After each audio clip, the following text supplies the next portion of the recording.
Juízes, capítulo 16. Certo dia, Sansão foi à cidade filisteia de Gaza e conheceu uma prostituta com quem passou a noite.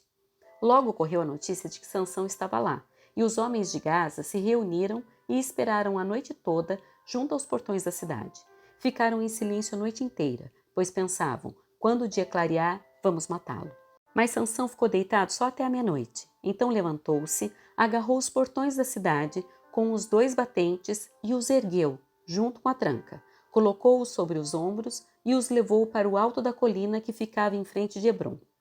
Algum tempo depois, Sansão se apaixonou por uma mulher chamada Dalila, que morava no vale de Soreque.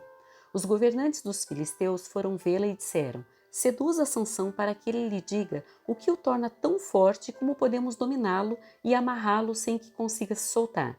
Então, cada um de nós dará a você 1.100 peças de prata. Assim Dalila disse a Sansão: conte-me, por favor, o que o torna tão forte como poderia ser amarrado sem conseguir se soltar?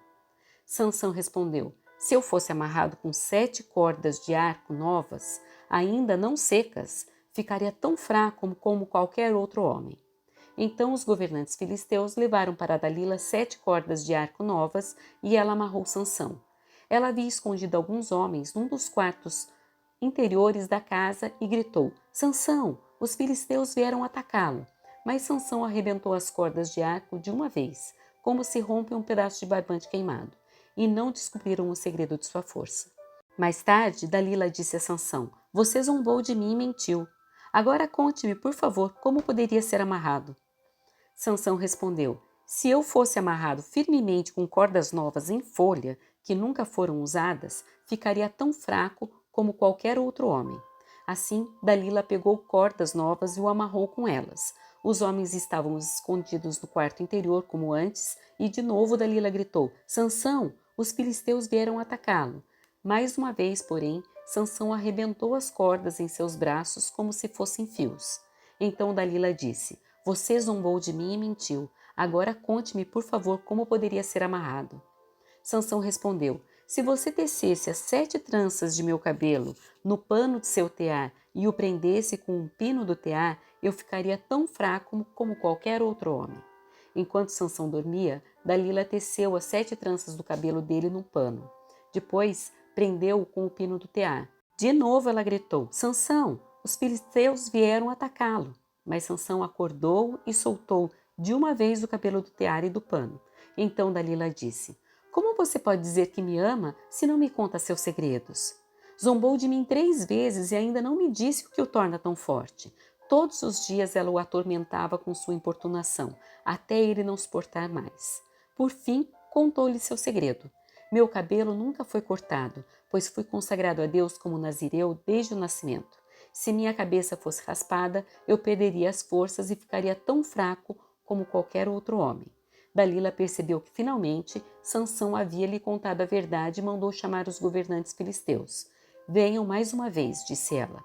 Sansão finalmente me contou seu segredo. Os governantes foram ao encontro dela e lhe deram o dinheiro. Dalila fez Sansão dormir com a cabeça em seu colo e então chamou um homem para cortar as 7 tranças do cabelo dele. Desse modo, começou a enfraquecê-lo e suas forças o deixaram. Então ela gritou: Sansão, os filisteus vieram atacá-lo. Ao acordar, ele pensou: farei como das outras vezes e me livrarei deles. Não sabia, porém, que o Senhor o havia deixado. Os filisteus o capturaram e furaram seus olhos. Levaram-no para Gaza, onde o prenderam com 2 correntes de bronze, obrigando-o a moer cereais na prisão.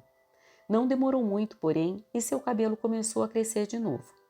Os governantes filisteus realizaram uma grande festa, na qual ofereceram sacrifícios e louvaram seu deus Dagom. Nosso Deus nos deu a vitória sobre nosso inimigo Sansão, diziam eles. Ao ver Sansão, o povo louvou o seu Deus. Nosso Deus nos entregou o nosso inimigo, diziam. Aquele que destruía nossa terra e matou muitos de nós, agora está em nosso poder. A essa altura, já estavam muito bêbados e começaram a gritar: tragam Sansão para que nos divirta. Assim trouxeram Sansão da prisão para diverti-los e o fizeram ficar em pé entre as 2 colunas que sustentavam o teto. Sansão disse ao jovem servo que o guiava pela mão: ponha minhas mãos nas 2 colunas que sustentam o templo. Quero me apoiar nelas. O templo estava lotado. Todos os governantes filisteus estavam presentes e havia cerca de 3.000 homens e mulheres na cobertura vendo Sansão e se divertindo às custas dele. Então Sansão orou ao Senhor: Soberano Senhor, lembra-te de mim novamente. Por favor, ó Deus, fortalece-me só mais essa vez. Permite que com um só golpe eu me vingue dos filisteus pela perda de meus 2 olhos. Então Sansão se apoiou nas colunas centrais que sustentavam o templo, empurrou-as com as 2 mãos e exclamou: Que eu morra com os filisteus. E o templo desabou sobre os governantes filisteus e sobre todo o povo. Assim, Sansão matou mais pessoas quando morreu do que em toda a sua vida. Mais tarde, seus irmãos e outros parentes desceram para buscar o corpo. Eles o levaram de volta para casa e o sepultaram entre Zorá e Estaol, onde seu pai Manoá estava enterrado. Sansão julgou Israel durante 20 anos.